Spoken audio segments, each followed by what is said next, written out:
Amis les générateurs, bonjour.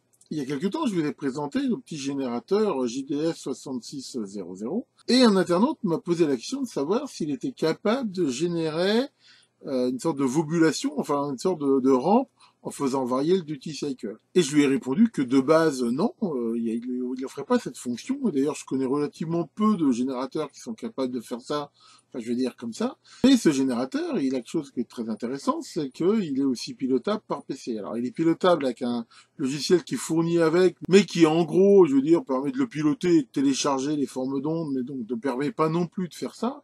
Mais je me suis dit, tiens, bah, si on a la liste des commandes, ça ne doit pas être très compliqué à faire.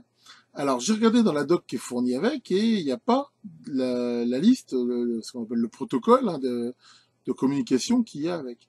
Mais comme j'ai la chance d'avoir un contact avec le fabricant, je lui ai demandé et il m'a envoyé cette doc, sachant qu'elle n'existe qu'en chinois. Retrouvé avec un PDF en chinois pur jus, mais heureusement on trouve assez facilement sur internet des systèmes de traduction, et donc je l'ai traduit et la traduction je veux dire, est suffisante pour pouvoir comprendre. Cet appareil, il est relié au PC par un cordon USB, mais c'est vu par le PC comme une liaison série, hein, comme très souvent. Hein, c'est tous ces systèmes où c'est de l'USB, mais vu de l'ordinateur, c'est vu comme sur le mien, c'est comme 5, et donc on peut facilement le piloter avec tous les programmes qui permettent de piloter le port série. Donc j'ai développé vite fait un petit POC, hein, comme on dit, un Proof of Concept, et que je vais vous présenter maintenant. Donc voici la doc que j'ai traduite automatiquement à partir de la doc chinoise, car mon correspondant ne l'avait pas en anglais. Alors bon, en effet, on voit qu'il y a quelques mots qui sont pas terriblement traduits, mais enfin bon, globalement, on s'en sort, hein, on arrive à comprendre. Et donc le format de la commande, hein, c'est deux points, une lettre ici qui dit ce qu'on veut faire. Donc W c'est pour écrire une commande, hein, write, R pour la read, A et B c'est pour écrire ou lire les valeurs des fonctions arbitraires.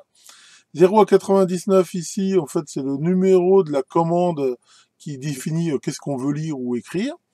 Et égal ici une valeur. Sachant qu'on fait read, bizarrement, il faut quand même mettre égal. Bon, il se fout de ce qu'on fait égal, en fait. Ce qui rendra ici, c'est la vraie valeur. Suivi de CRLF, sachant que moi j'ai analysé un peu le protocole, un simple LF suffit, le CR n'est pas obligatoire. Donc ici, bah, voilà, je vais pas tout expliquer, hein, mais W21, ça dit le type d'onde qu'on veut. Donc si par exemple, là, je veux du CMOS, par exemple, hein, ce que j'ai fait dans mon exemple, eh bien, il faut faire deux points, W21 égale 5, et c'est ça qui va mettre CMOS. Alors attention, je me suis fait avoir, j'ai passé pas mal de temps, en fait, en croyant que ça marchait pas, parce qu'il y a un timeout. C'est-à-dire que si vous vous connectez dessus en utilisant un terminal, ça marche pas. Il prend pas les commandes parce qu'il faut les taper très vite. C'est-à-dire que la chaîne ici, il faut qu'elle soit faite très rapidement. Si vous tapez 2 points W2 1 égale 5 return, ce qu'on tape avec une console, eh ben il le prend pas.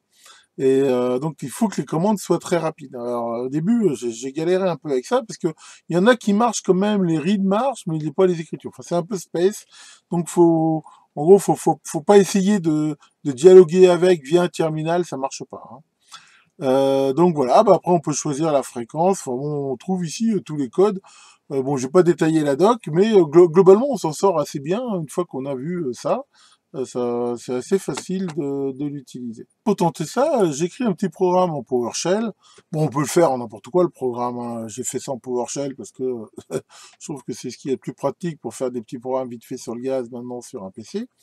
Et donc, quand on lance ce programme, eh ben, il va se connecter sur l'appareil, lire son numéro de DEL et son numéro de série, changer la sortie en onde CMOS, mettre la fréquence à 4 kHz et faire varier le duty cycle progressivement de 0 à 99, de 1, enfin de 10 à 99 et vice versa. Donc quand on lance ici, hein, voilà, voilà, donc là, voilà, bon, j'ai écrit dans la console un petit peu ce qui se passe.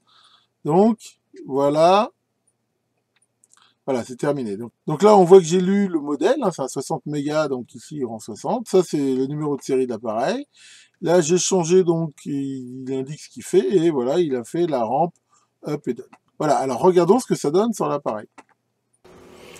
Voilà, donc ici, on démarre le générateur. Donc là, il est sur ses réglages par défaut, et connecté donc via USB à mon PC sur lequel je vais lancer mon petit programme. Alors allons-y.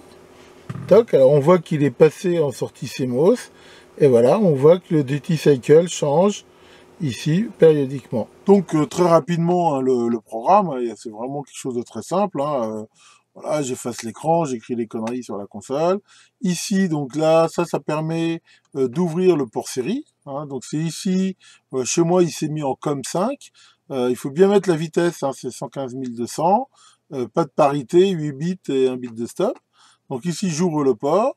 Et ici, donc port.writeLine, ça écrit les commandes. Donc voilà, ici, par exemple, j'envoie 2.R00 égale 1 point. Et ça va me rendre ça va me rendre 2.R00 égale 60. Voilà, donc là j'enlève avec cette commande-là le R égale quelque chose hein, pour l'afficher et je fiche ici le résultat. Alors il faut des fois laisser un petit peu de temps entre les commandes. Donc voilà, grâce à cette commande-là, là, je le fais attendre 100 millisecondes. Derrière, je récupère le numéro de série. Ici, par exemple, je change, voilà ce que je disais, la commande qui va permettre de faire euh, passer en CMOS. Ici, la fréquence. Hein, la fréquence, en fait, c'est bizarre, c'est que on met ici la fréquence toujours en Hertz, et ici, ce qu'on met, c'est l'unité. C'est-à-dire que enfin, j'ai un petit peu de mal à comprendre au début.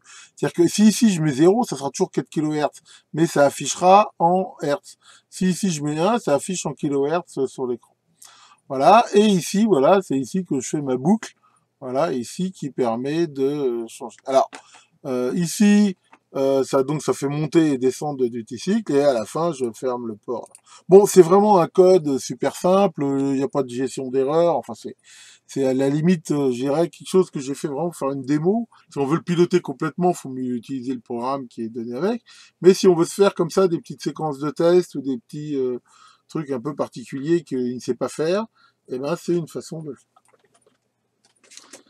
Donc voilà pour cette petite démo. Qu'est-ce qui se passe, Maurice? Qu'est-ce que tu fais avec ce connecteur? Tu veux que je te branche sur l'USB aussi? Pourquoi? Tu crois que ça va se faire des sensations spéciales? T'es vraiment dégueulasse. Ce Maurice. Hey man, it's time to go. Move your ass, ass, ass, ass, ass, ass, ass, ass, ass, ass.